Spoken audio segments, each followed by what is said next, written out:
Box 13, with the star of Paramount Pictures, Alan Ladd, as Dan Holliday.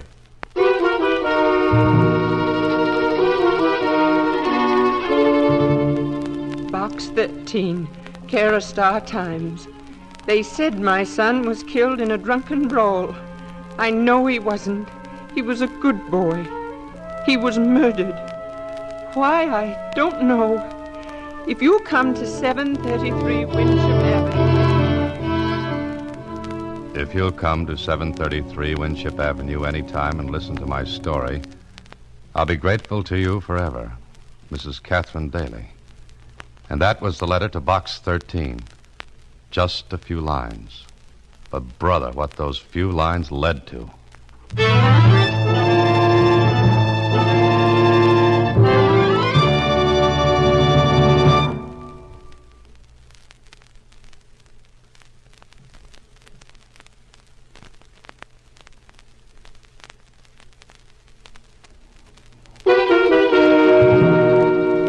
And now, back to Box 13.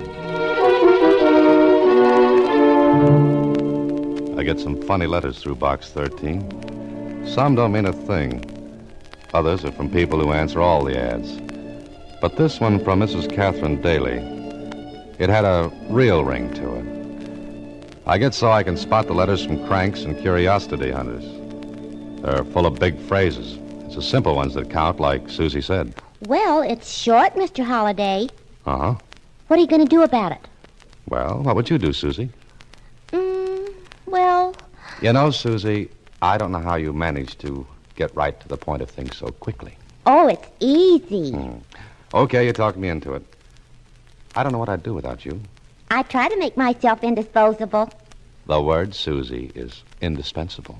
What's the difference? None, I guess. All right, Susie, I'm on my way to 733 Winship Avenue. Mrs. Catherine Daly was a little woman, maybe about 50, 60. It was difficult to tell because gray hair was pushing hard against the brown. It was her eyes that got me. Maybe not too long ago they'd been able to smile, but now they were dead, lifeless. Something had been taken away from well, inside. She led the way to a little living room, furnished cheaply but neatly. She sat down, pointed to a chair for me, and then... Are you serious about that advertisement, Mr. Holliday? Well, yes, I am, Mrs. Daly. I haven't any money. That is, not much. I can afford something, if it's not a whole lot. Oh, now, look, Mrs. Daly, I'm a writer, and sometimes Box 13 leads me to a good plot. You see, I don't take money because I get paid very well for the stories I get. You see, I used to be a newspaper reporter. Newspaper reporter? Anything wrong with that, Mrs. Daly? Arthur, my son, he was a reporter. Oh? What paper? The Evening Record. Your letter said that your son was killed. He was. They said he was drunk, that he got into a fight in a cheap saloon. Arthur was never drunk in his life, and he hated fighting. That his picture on the table? Yes. In uniform. That's the Distinguished Service Cross, isn't it? Yes. Okay, Mrs. Daly, start from the beginning. Tell me how you want me to help. I'm sure Arthur was murdered. Murder's a tough word, Mrs. Daly. Tough to say and tough to prove. But for a week before he was killed, he kept telling me that we could get out of this house soon, that he was going to make a name as a reporter. But he didn't tell you why? No. Then, the night he was killed, he got a phone call. From whom? I don't know. He hurried out, and the next time I saw him was when they asked me to come down and identify him. That's as much as you can tell me. It's every word. Mrs. Daly, this may sound brutal, but your son's dead now. Why would you rather have it said he was murdered? I want to show everyone he couldn't have died in that cheap, shoddy way.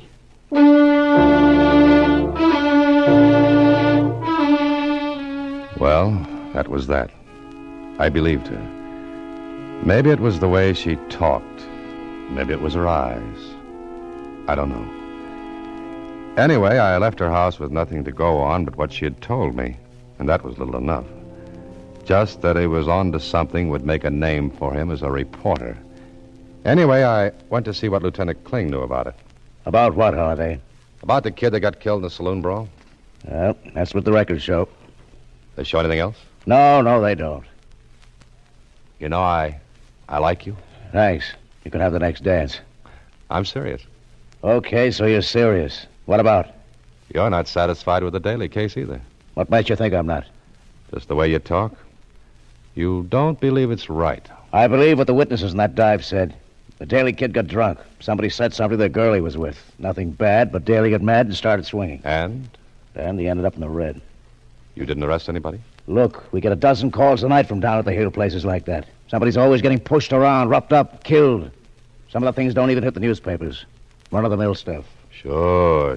But look, Kling, what kind of guys get killed in places like that? Bums, winos, characters who hang out in those joints.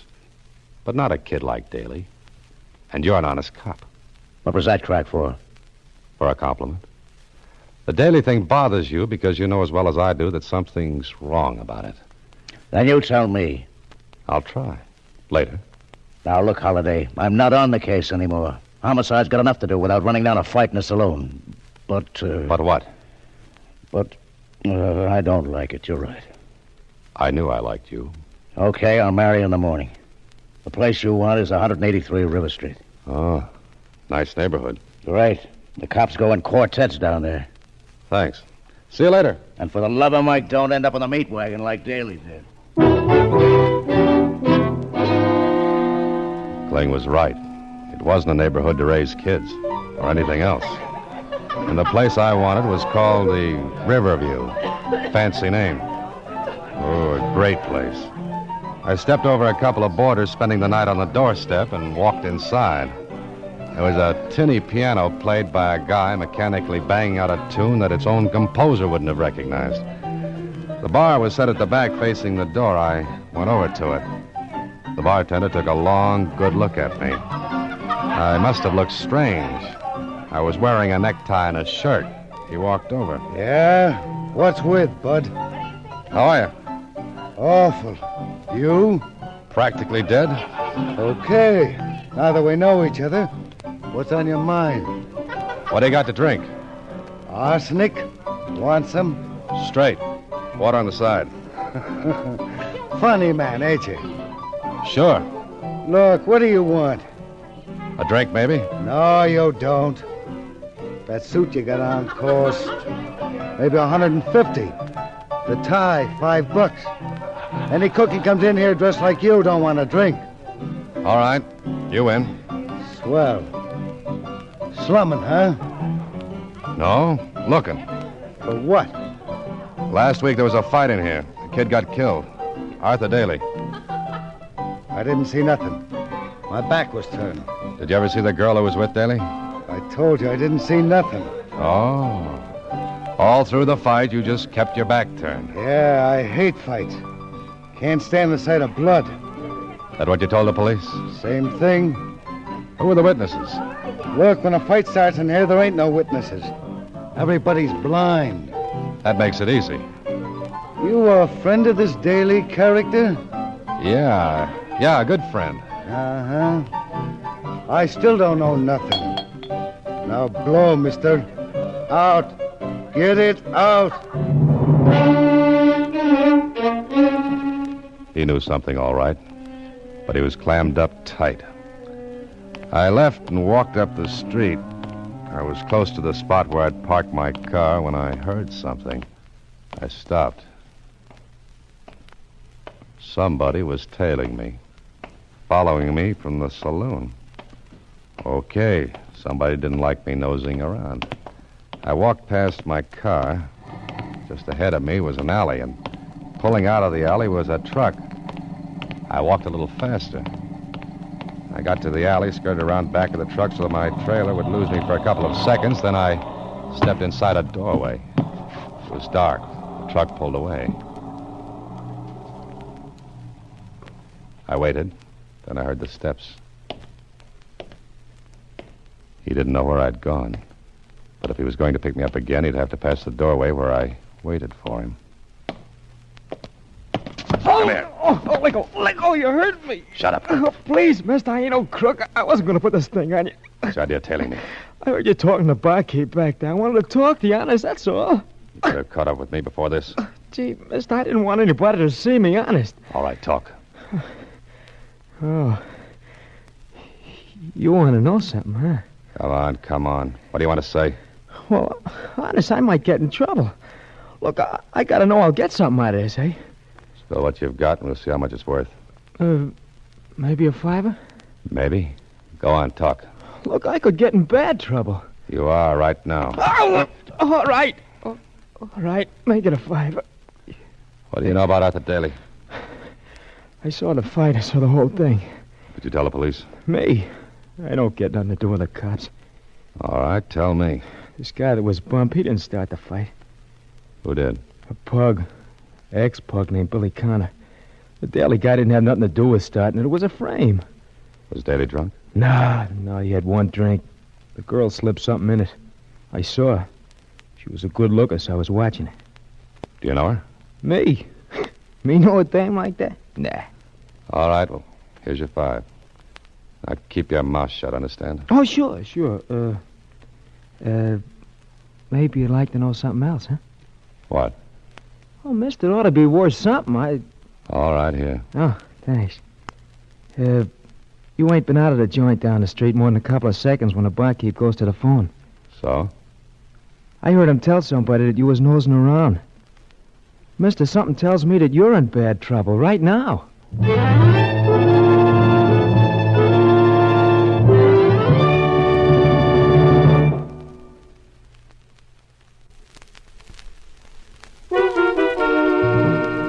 And now, back to Box 13 with Alan Ladd as Dan Holliday. Well, I had a few facts now. First, Daly knew something that might have got him killed. Second, the girl who was with him put something in his drink so he'd look drunk. Third, an ex-pug named Billy Connor started the fight. Why? The answer to that would put me on first base. So I asked around a little and found out that Billy Connor, a third-rate fighter down at the Heels, suddenly came into money. And right after the fight in the saloon, I found him in a second-rate nightclub. You the guy that wants to see me? If you're Billy Connor, I'm the guy. Who are you? Knowing that won't make it any prettier. You're a smart boy, huh? Maybe. But you're not acting smart. What? What are you talking about? You're making too much splash, Connor. The boss doesn't like it. People might start asking questions about the money. The money you got for killing Daly. Me? Oh, no, I just started the fight, then I ducked. Somebody else banged his head for him, not me. Ah, that's the way it was, huh? Sure, you know. Who are you, anyway? Forget it, Connor. Wait a minute, fella. Why'd you say that's the way it was? Didn't you know? Sure I knew. You ain't from them. From whom? You dirty sneak. You a copper? Maybe. Think it over, Connor. Hard. I left him standing there with his mouth open. I thought I'd found out what I wanted to know. But Kling told me... Doesn't mean a thing. You can't prove anything, Holliday. What if I get proof? How? You've got the name and address of the girl Daly was with the night he was killed. And you want him, is that it? You could get hurt. Meaning you won't give me the girl's name. Meaning that if I do, you're on your own. I'll take that chance. Do I get a name and address? Eileen Simmons, 4674 Roberts Drive. And I hope you get more out of her than we did. I hope so, too. I didn't like walking up a blind alley with murder at my back and maybe in front of me. I got to the girl's home, a boarding house in the shabby section, and took a look at the mailboxes downstairs. While I was walking up to her flat, something tingled the back of my neck. Something that screamed a warning. I got to her flat.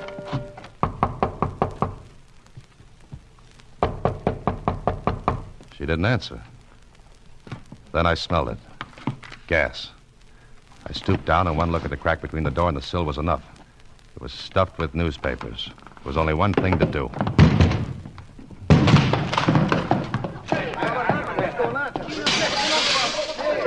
Eileen Simmons wasn't going to talk to anybody. The room was heavy with gas. The window I broke let in some air. Scared faces stared in at the door. It smashed open, then I yelled at them. You call the police. Ask for Lieutenant Kling. Go on, hurry.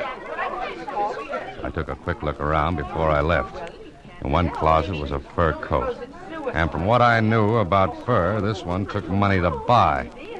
It had her initials embroidered in the lining. But it didn't fit with the cheap flat. Well, I thought it was about time to make a trip to the Evening Record, where Daly worked as a reporter.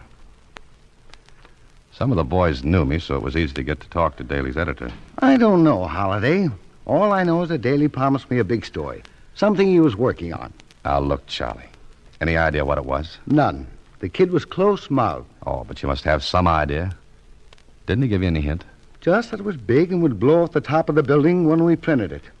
How long did he work for you? Oh, about 6 months, no more. What big assignments did you give him? None. Routine stuff. He didn't have enough experience. Just out of journalism college when the war broke. Went through it. Then served at the war trials in Germany. And in the 6 months with you, there wasn't anything important enough to get him killed, huh? No, there wasn't.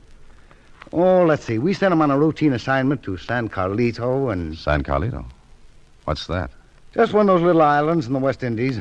The paper's doing a series on Latin American neighbors, and we... Anything there that might have been the big story? You mean what he was talking about? Yeah, that's it. How long after he got back did he begin to talk about the something big? Hey, just about the same day he walked in here. Where's his desk? Just outside this office. Oh. All his stuff in there? Well, most of it. We were going to send it to his mother, but, well, you know how things are. It was too soon. We figured we'd wait. Come on, let's take a look.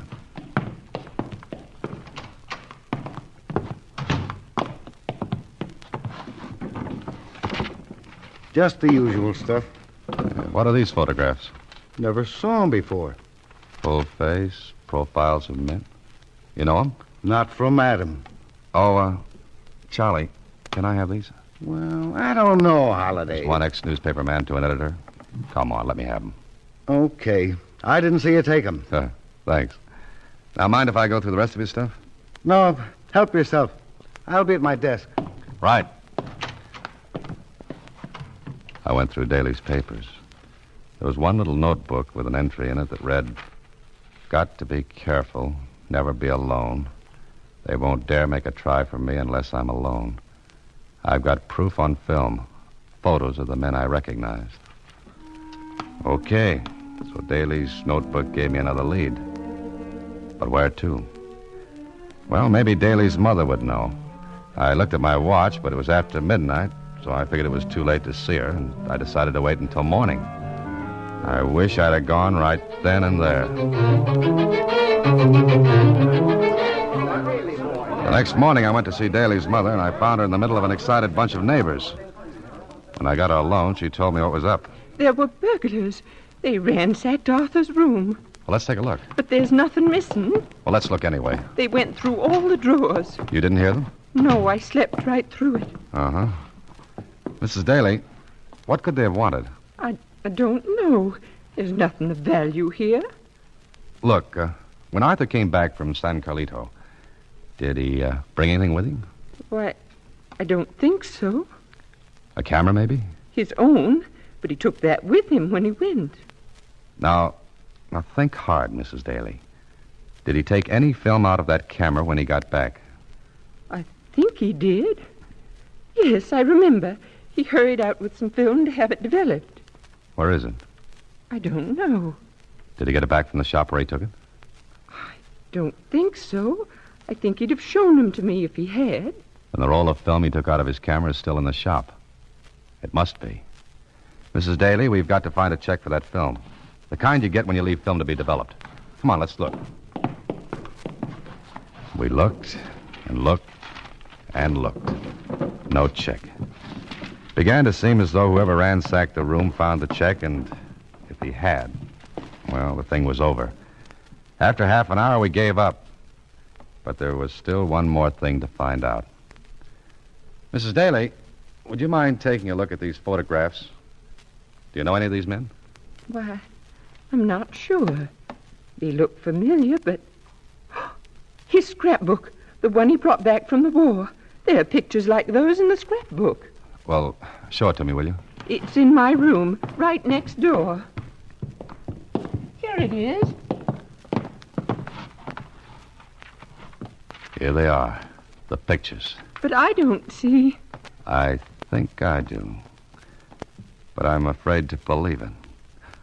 Look, Mrs. Daly, whatever you do, stay with your neighbors. Don't be alone for a minute. I left the house, and the idea I had was buzzing around inside my head. If I was right, then the whole thing was fantastic. But the pieces began to fit together. Maybe I was thinking too hard. I didn't see the big black car that turned down the corner. I didn't see it until I was almost staring between its headlights. I jumped back and up, and the fenders of the car took the skin off my legs, and the car roared away.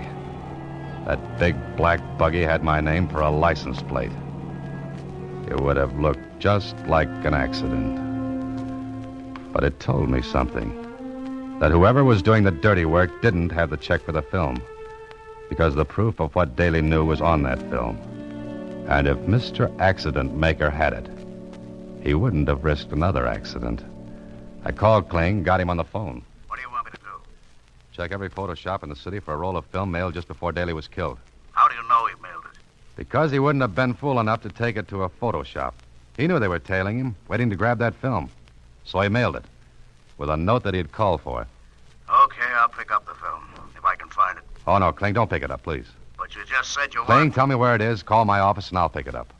Look, you're asking for a crepe wreath in your door. If those babies are what you say, they'll cut you in little pieces. You want them, don't you? Sure, but I don't... The only way to get them is to make them come after that film. And they won't call it headquarters for it, Kling. But they will try to get it from me. I waited. Finally, Kling gave me the word. I picked up the film and printed the little finishing shop. Kling had given orders that I was to have it. I got in my car, looked in the rear vision mirror, and saw a big black sedan pull in behind me. This was it. I couldn't spot Kling, and the squad car he said would be handy. Maybe something held it up. I didn't know. I got to my apartment. The sedan pulled up behind me and parked. I walked up to my apartment, went over to the window, and saw a man get out of the sedan. He walked slowly and disappeared into my apartment building. I sat down with the film and prints burning a hole in my pocket. Then... Who is it? Mr. Holliday, I'd like to talk to you. I took one more look out of the window. The street was empty except for the sedan. No squad car, no Kling. Brother, if ever I wanted to see that big guy, it was now. I walked to the door. Mr. Holliday? Uh-huh. Who are you? My name is, we'll say Stephen. Okay, you're Mr. Stephen. So what? I shall be brief. You have a roll of film and some prints. I am a camera enthusiast. I shall pay you a good price for the film. How much? You're going to be reasonable. Huh? That's fine. Shall we say 10,000? That's big money for a strip of celluloid. I am very enthusiastic about photography. You know, I like pictures myself. Especially pictures of some nice little Nazis who got out of Germany with a lot of money. Oh? You guessed, huh? Yeah, but Daly wasn't guessing when he recognized them in San Carlito. He wasn't guessing that San Carlito's a little island with lots of deserted coastline. Easy to land on. Yes, very handy. And they paid well to escape the trials in Nuremberg. You just talked yourself out of $10,000. Oh, now that's very funny. You would have killed me anyway, as you killed Daly to keep him from spreading the story. You're so right. Now, Mr. Holliday. Oh, that gun didn't look nice. He had it right at my head. I sat still. Stephen came slowly toward me. The black hole in the barrel of his gun looked like the business end of a cannon. Then... Get the floor, Holliday, down! Kling, at this particular minute, you're the most beautiful thing in the world.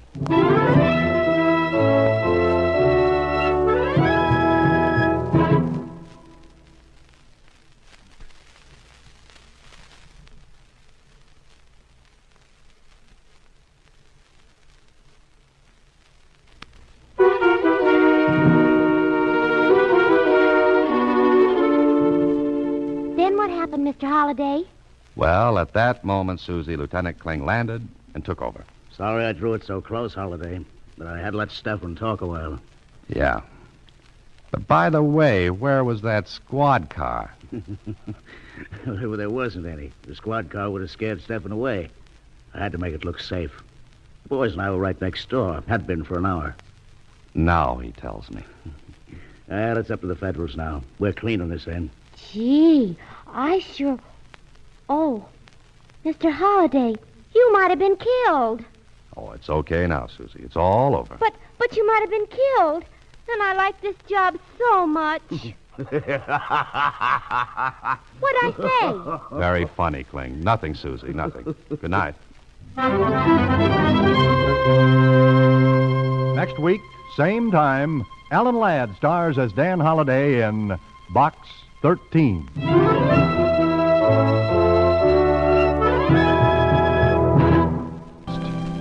Box 13 is directed by Richard Sandville, with original story by Russell Hughes, and original music composed and conducted by Rudy Schrager. The part of Susie is played by Sylvia Picker, and Lieutenant Kling by Edmund MacDonald. This is a Mayfair production.